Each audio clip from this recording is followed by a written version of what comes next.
జై శ్రీరామ్, జై శ్రీకృష్ణ. హిందూ బంధువులారా, కాశ్మీర్లో మళ్ళీ దాడి. ఆ దాడిలో కేవలం హిందువులే చంపబడ్డారు.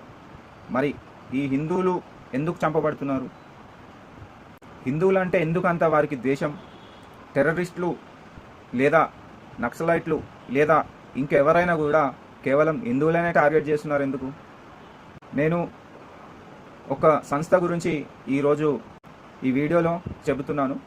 హిందూ ధర్మ సంఘం అనే ఒక సంస్థ మీ ప్రతి ఒక్కరికి మీ వాట్సాప్ గ్రూప్లలో కానీ లేదంటే ఫేస్బుక్ గ్రూపులలో కానీ హిందూ ధర్మ సంఘం అనే ఒక గూగుల్ ఫారం వస్తుంది.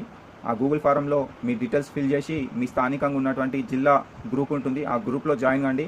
మనం రానున్న రోజుల్లో చేయబోతున్నటువంటి ఆ పనులకి ప్రతి ఒక్క హిందువు లాభపడతాడు. మరియు మనము ఎవరినైతే టార్గెట్ చేయాలో వాళ్ళకి ఆర్థికంగా దూరం అవుతాము.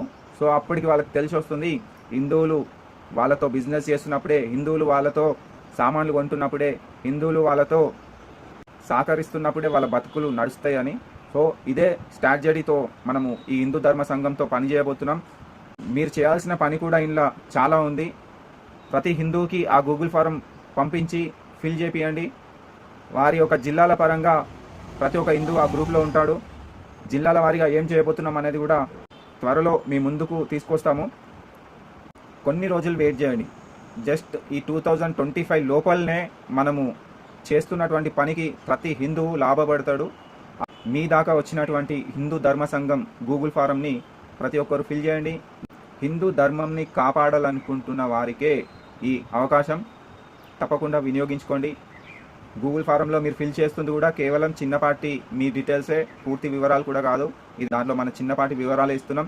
తద్వారా మనము రానున్న రోజుల్లో మన హిందువులను కాపాడుకోగలుగుతాం. మన హిందువులు కాపాడబడితే మన హిందూ ధర్మం కూడా కాపాడబడుతుందని అందరూ తెలుసుకొని ఆ గూగుల్ ఫారం ఫిల్ చేయమని మరొకసారి కోరుకుంటున్నా.